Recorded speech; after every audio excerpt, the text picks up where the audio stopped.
Mike Kelly, One Nation candidate for Maranoa. Guys, I'm out at Risdon Stud today, just outside of Warwick. Pretty keen to have a chat to the owner. He's going to share with me some of the more modern approaches he's taking towards his land management. And he has a diverse range of animals that he runs, and he does some foliage cropping as well. So, looking forward to the day, and no doubt we'll learn some information.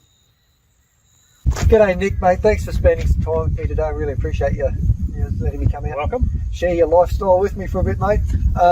Really impressed with what they call biodiversity, and the scope of what you're going on the land. I wonder if you can tell us about yourself and your farm and the challenges you've faced, and what drew you to becoming a farmer, and what's your story, mate?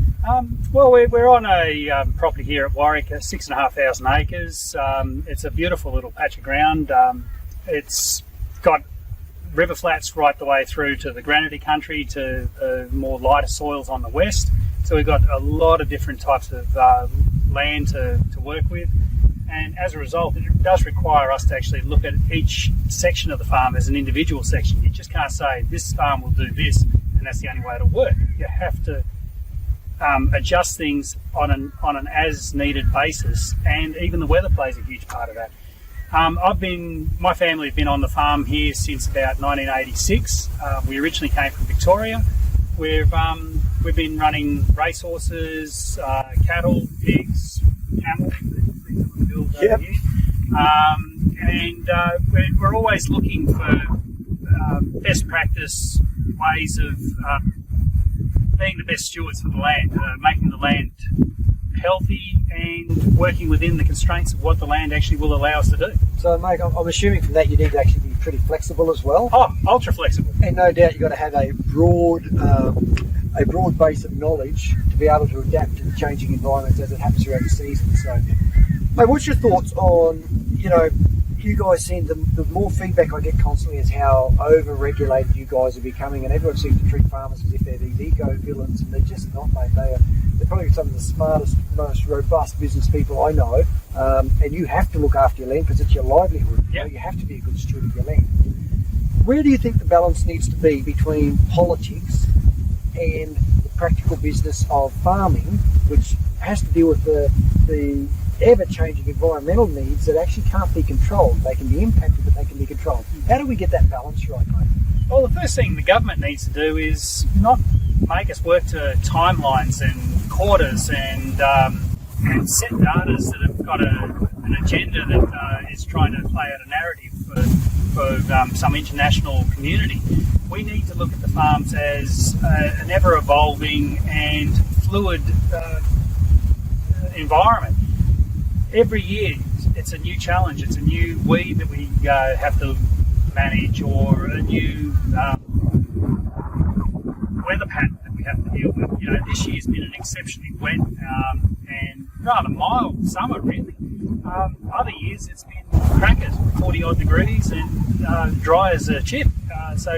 You just can't mandate something from an office and say, well, this is how farming's going to be. You've got to allow us to at least be responsible for what we do, and the farm will always tell us what we need. We're not eco-vandals. I've been here since 86, and I want to be here as long as I can possibly be, and I want my young fella to continue farming beyond me.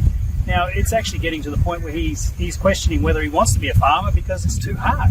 There's so much regulation going on. That is such a concern, mate, because they're our next generation, and if he leaves, we lose the multi-generational knowledge that goes from generation to generation, which gives you cutting-edge best practice in every next generation. So that is actually worrying. Yeah.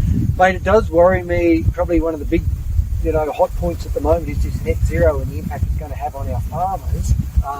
And it seems like the farmers are getting the brunt end of having to protect the polluters. It seems to be as if we're copying the brunt of solving that problem, where to me it seems like the polluters should be the ones actually solving that problem. Mate, what's your feeling on the whole current focus of the net zero? Is it achievable? What would you do? There's no such thing as net zero in every industry. All you're doing is making someone else pay for your sins. The coal, the miners for the coal, they're digging it up and they're sending it over to China. They're burning it quite happily. and then we buy all their cheap rubbish back here saying, but at least we didn't pollute. Well, we did indirectly. Yes. Now, we, as Australians, we can manufacture and grow out everything we need. We don't need to be buying in things from cheaper countries, even though we're selling them our raw materials to allow that to come about. We need to actually look at things as I'm hesitant to say the word sustainable, but a more responsible use of the materials. If you dig it out of the ground, it's not going back into the ground. You can't just say net zero because you can't put it back there, but you can be more efficient in how you use those materials, and you can stop wasting our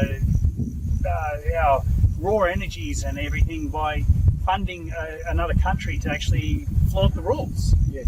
Yeah. We need to be more responsible, and Australians were always very good at innovation and being responsible. Why has that been changed now?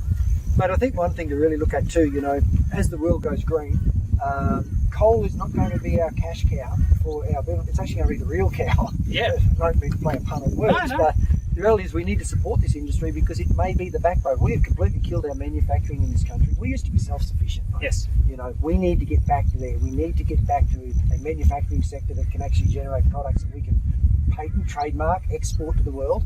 But we've got to focus on our ag industry. I think it's just going to be the backbone of our whole economy. So it's important that we get the legislation right.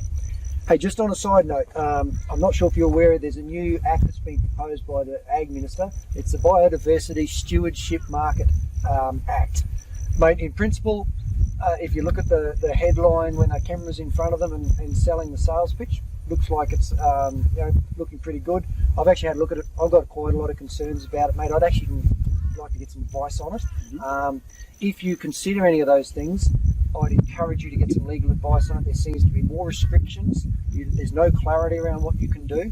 We need clarity to know what can we do with our land, and then we also need to be confident that that land isn't going to be taken off us if there, for whatever reason, there's non-compliance. So in that legislation, like it's 189 pages, they've used the word relinquish over 100 times. Now, relinquish means to surrender, but not, so look, there's a lot more questions there. I think my role, if I get elected as the Member of Parliament, we need to get back to those old school values, the old country party values, mate. The original Nationals, the current version of the Nationals are nowhere near the old Nationals, mate. I mean, our grandparents would kick our bum if we voted for the current mob because they've been corporatised. Yes.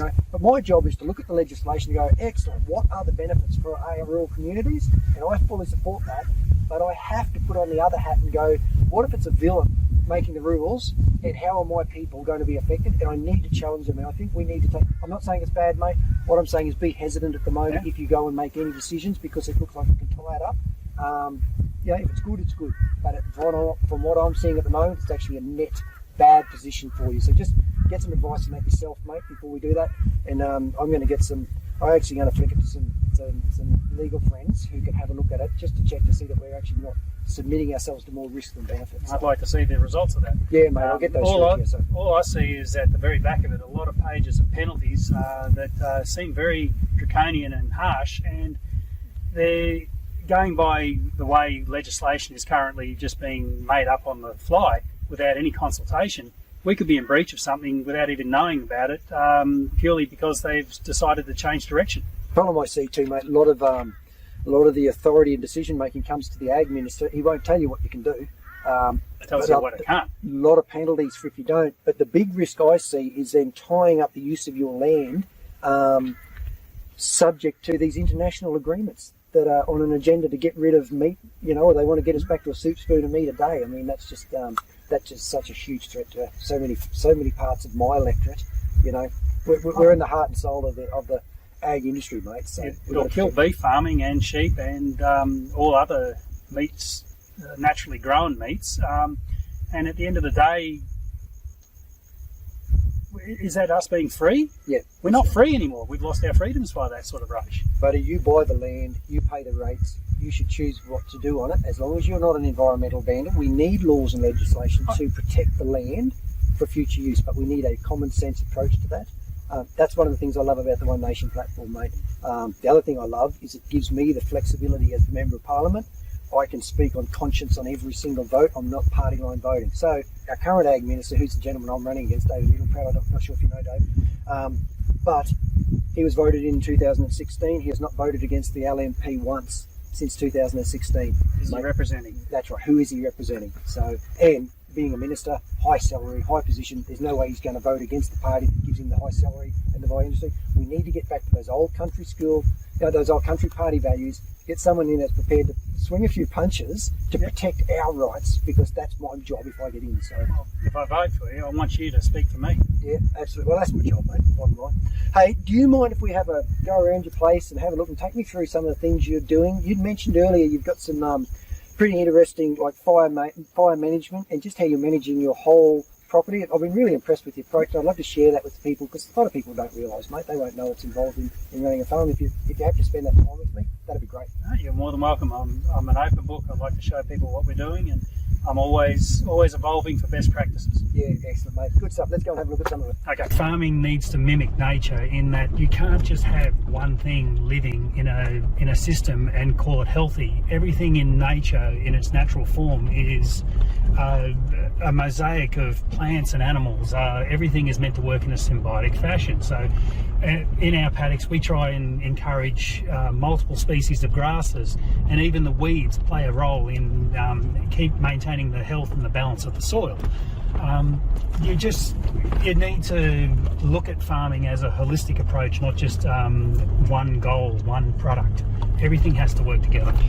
And mate, that underpins why, you know, the biodiversity legislation needs to make sure you still have the freedom as a farmer to make the decisions of what you can and can't do based on the scope of your actual land, and you need clarity around that as well. Yeah, definitely. You know, for a government body to just suddenly make an arbitrary decision based on a think tank that they've employed to come up with an idea that we have to change this doesn't necessarily work in every single region. Every farm is unique. Every farm has a different type of soil, climate, and you can't just use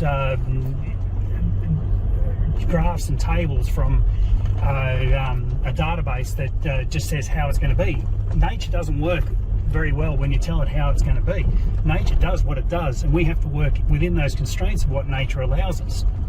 So Nick, can you talk us through some of the different breeds of cattle and how you can tell the difference, and you know what's most suitable to the areas? Because obviously Maranoa is a large electorate area, and there's going to be many different climatic zones, and how certain breeds may be, you know, more appropriate in certain areas.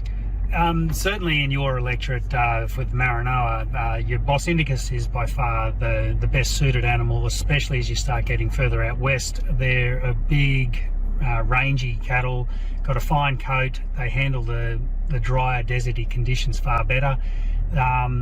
In your more coastal, cooler climates, your Bos Taurus or your Angus, Hereford, Charolais type breeds, they are far more suited to that sort of climate.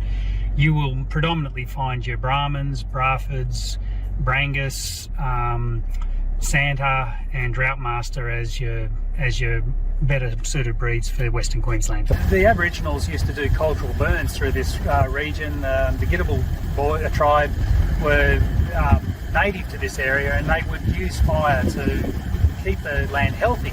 And they would control native weeds and native species that weren't growing in the right place by using fire. In this particular paddock, we've been fighting with wattle for the last 30 years and using mechanical means to try and control it. And it was through Rob with Fire Law that he actually showed us how we can actually control the species that are not meant to be there by using the fire to control it. You can see all our lovely ironbarks and gums are still actually standing, but over here we've got young wattle that was becoming very invasive. It's just killed it, and we've allowed a really slow, cool burn to come through this paddock. Burned it in a mosaic fashion, so it never really got out of hand, and it was very easy to just pull it up if we needed to. And it allowed all the insects and the other animals that are native and are meant to be here to move out of the way of the fire instead of just being this destructive force. And now you can see, we only burnt this 2 weeks ago, and already there's grass jumping out of the ground. There's still actual tufts of grass that didn't burn. That's how non-intensive the fire was, and it's killed off all the wattle that we didn't want. And mate, just so that people who don't understand the terminology, how would you describe, say, a cool burn? A cool burn is, it's a very low flame height. It does develop quite a bit of smoke, so it looks very impressive. You know, there's a big fire, but it's you can actually stand within a couple of metres of it and not have this radiant heat burning your skin off. It's very easy to just allow it to meander across the paddock, and it will burn in unpredictable ways across the paddock, so it will leave tufts of grass all over the place, and it will just pick its way through, and it just cleanses the land. And mate, you're saying the indigenous people, the Gadigal people for this area, yes, you're saying that they used to use it as their control mechanism, where when they were leaving the area, they would burn behind them?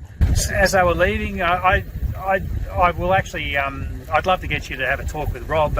He's an amazing guy to talk to about what his people did in the area, and he's trying to bring back the old ways, that the land was always meant to run that way. It was only when Europeans started settling and tried to hem it in and control it like they did in Europe that things started going wrong in our landscape. This area was very, very good grasslands, and we've actually ruined that by our farming practices, and we're just trying to get back to something that looks like the way it used to be. Yeah, and so they learned over the many years and generations and seasons, they learned that when they move from different parts of their territory, they burn when they leave, and then when they come back, the regrowth is back in, so it actually controls a lot of the risk for the area as well. Yeah, you wouldn't get those massive big bushfires because the fuel load wasn't there year in, year out. It's just a more common sense approach. We've lost that common sense approach. Mate, sometimes the modern techniques need to look back at some of the ancient techniques to get the balance right, don't they? Yeah, exactly. Guys, if we have a look behind us here, you can see the regrowth of the grass. That's the cool burn technique that they've used about 3 weeks ago, but it controls the fire load or the fuel source for any potential bushfires. It's just a great example of the way these guys are cutting edge in what they want to do to make sure that they manage their land appropriately. Nick, one of the things that's really impressed me about sort of multi-generational farmers is you really know how to read your land, and you really know how to see what the land needs and what your opportunities are and what the threats are. So, you were just talking in the car about how you could identify the different parts of the regrowth and that from different birds. I wonder if you could just talk us through that and see what you're observing.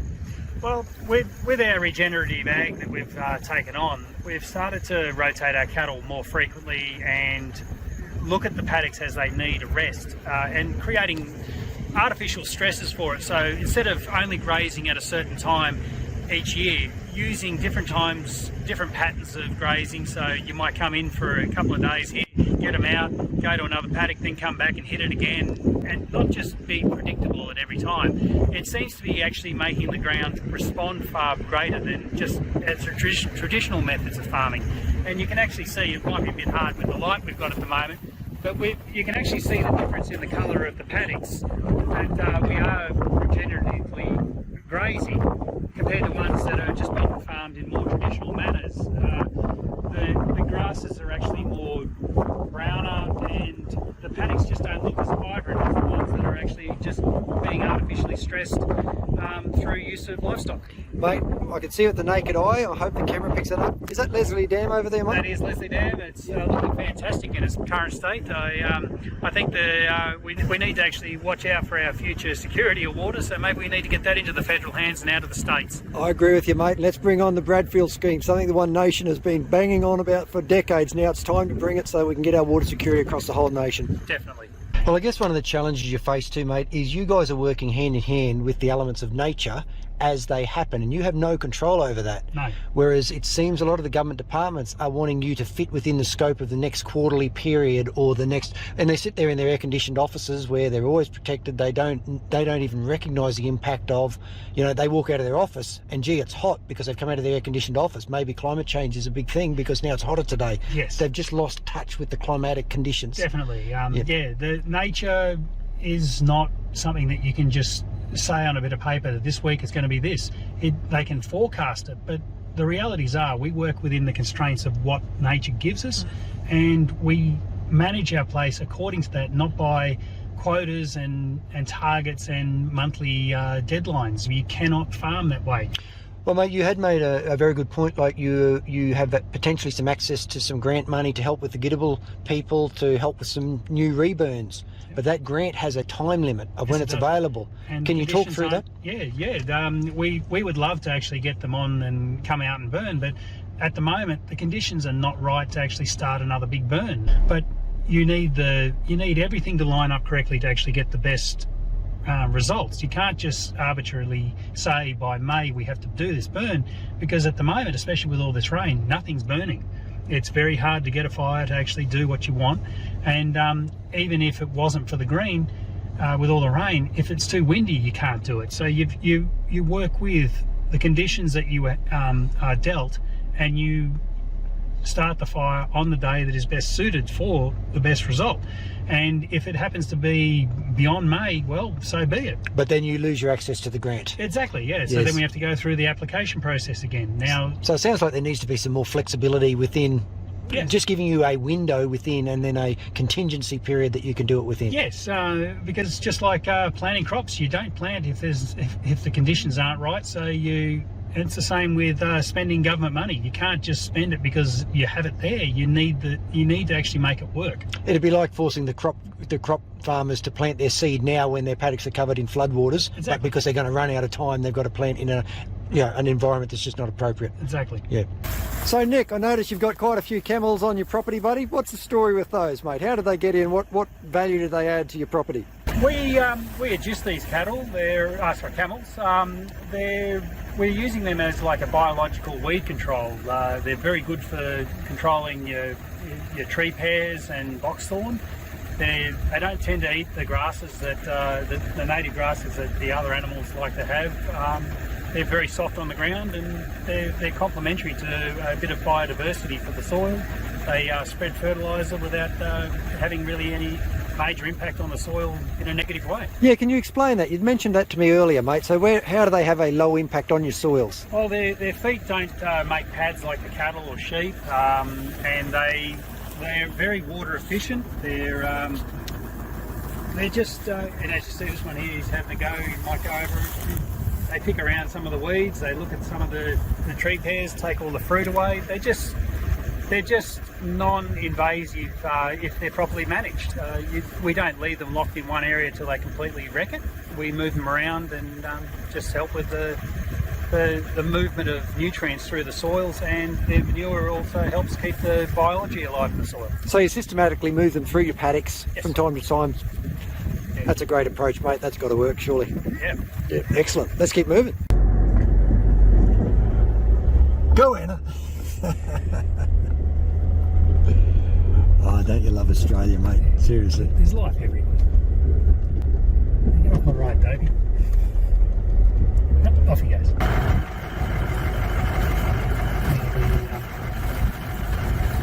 We were on our way back to Risdon after spending the day in the car with kids.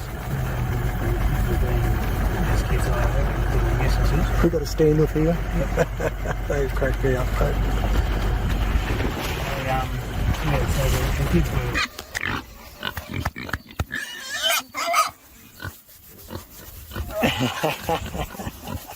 You big sooks.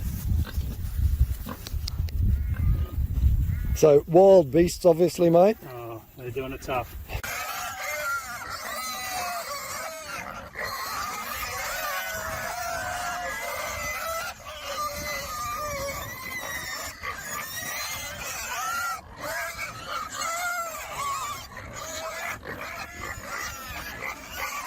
So this is Kramer. Hello, buddy. Hello, mate. You're a classic. Get out of it. Get out of it. Hey?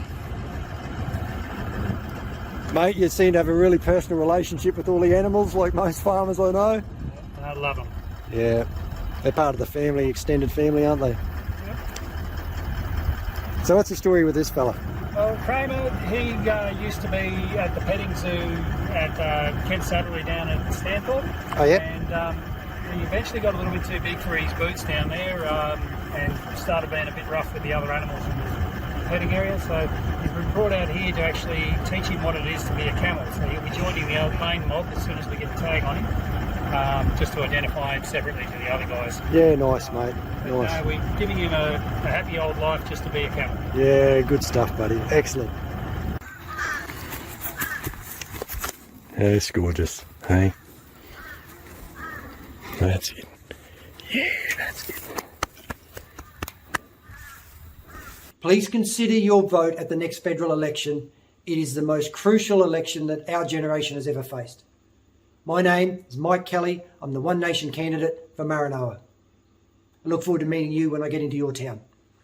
This video is authorised by Mike Kelly, One Nation candidate for Maranoa, 87 Yangan Killarney Road, Yangan, Queensland 4371.